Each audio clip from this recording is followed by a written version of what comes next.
You and I had a very interesting conversation about history. In fact, if I had guessed what I was going to talk when I first met the Attorney General, I would not have thought, well, we're going to go talk about hundreds of years ago. But you have a different perspective on the way justice and the system was set up that I had never heard of before.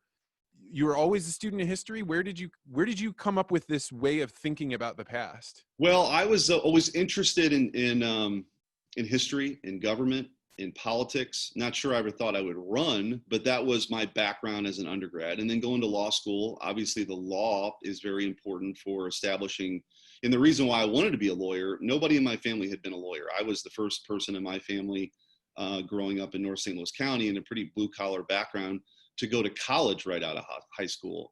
But I knew early on I wanted to be a lawyer because I felt like the law provided guardrails for people to pursue their dreams, that you needed to make sure that those rules were set so people could, live the American dream. And so I went to law school and, of course, my legal career and now as AG. But a couple of years ago, I taught a 21st century American civics class at St. Louis University, which was my alma mater, which is about half upperclassmen and women and law students. And in fact, a few of those law students that took the class are now working in the office, which is kind of cool.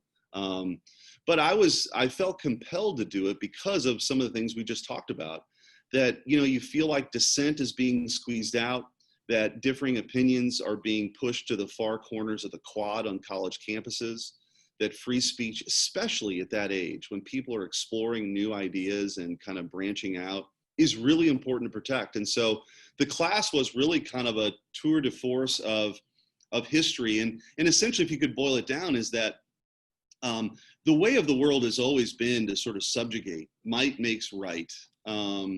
And that people accumulate power, and we lived under a world of the divine right of kings, and we were subjects. And then, you sort of have this age of the American Enlightenment, and we're the first country founded on a philosophy, a creed. And we just celebrated the 4th of July, which is why I think it's really important for people to read the Declaration of Independence, that all men are created equal, that we're endowed by our Creator with certain unalienable rights, life, liberty, and the pursuit of happiness. That was revolutionary, because what the founders were saying was that everybody had it backwards, right? That our rights don't come from a king. They don't come from a queen. They don't come from any temporal authority. They predate government. They come from God, right? And government is just our shared project then to protect those God-given rights. So that is a very revolutionary concept. And when we talk about American exceptionalism, that's what we mean. America is exceptional in that way, and still in many places in the world today, but certainly back in 1776, when the founders made that declaration, a war was fought over it, and our Constitution really is that framework then to protect those rights of spreading out authority, of limited government, of separation of powers, federalism. All of that is meant to disperse power so that no one single person can accumulate the power that we've seen the abuses that, across history. And so you have that sort of on the political side, and then historically, and I think this is something that to me is fascinating, and certainly not an original thought by me. Jonah Goldberg's talked about this, and Ben Sass in some ways, that if you think about it, we've had 4 big economic systems, epochs, if you will, in sort of the history of humanity. We were hunters and gatherers for a very, very long time, right? And then for tens of thousands of years, we're settled agrarian farmers. And then about 150, 170 years ago comes the big tool economy, the Industrial Revolution, and things start to change pretty quickly, right? And so from the Civil War to around World War II, 50 to 60% of the population had moved from the farm to the city. That is really disruptive, right? That is in the I refer to it as the largest migration of human beings in the history of time. Yes. We had never seen so much change go from people living and thinking and communicating in these small clusters of people, decentralized way out in the countryside.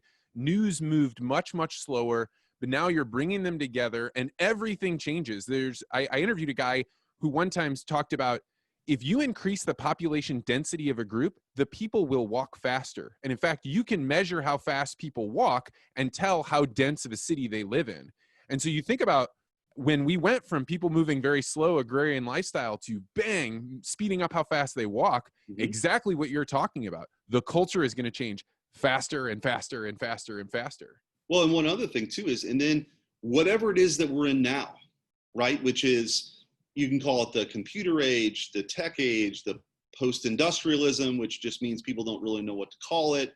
But whatever we're in right now that started, you and I are about the same age, sort of. I was born in 1975. So you start to see the advancement, computers start to go, and you think about how quickly things are changing now. What it took to map the human genome a decade ago now can be done in about an hour.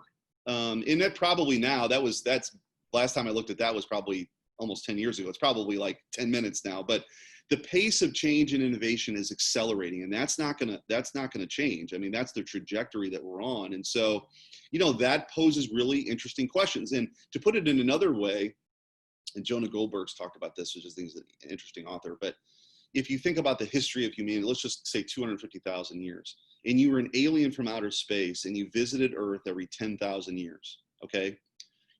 Your first visit would be, semi-hairless apes wandering the countryside, fighting and foraging for food, okay? That would be your first visit. That would be your second visit. That would be your third visit. That would be your first 23 visits every 10,000 years. That's what you would see, okay? And then on your 24th visit, it starts to change a little bit, right? You see dots on the countryside. You see more settled agrarian farmers. You see more trade and commerce. And then on the 25th time you arrive, and NORAD stops you. You see the Super Bowl halftime show, all the stuff that we live in. But what the point is, all of the things that we sort of live with now have happened, not just in the last 10,000 years. That's actually not even fair. The last 300 years, really, And so you combine that rapid change with what we were just talking about with the philosophical statement that the founders made. That has created this system now where people can live freer. More people are out of poverty. So you combine, our republic and democracy with capitalism, and that is the world that we live in today. So it's unnatural in many ways, right? So we got to protect it. And why I'm so passionate about these kinds of things and making sure the rule of law remains intact, and that as we're educating people, civics is really important, because if you don't have that foundation, it makes things more challenging. But if you do have the foundation, you realize we can get past some of these disputes we have and appreciate and have gratitude for the system that we're in right now. Thanks for checking out this podcast short. If you liked it, make sure you hit the subscribe button and don't forget to hit that bell. Also, if you'd like to support the podcast, you can always join the Articulate Ventures Network, where people get previews of the show early and also get to meet other Articulate Ventures Network supporters from all over the world. The link is below, or visit articulate.ventures.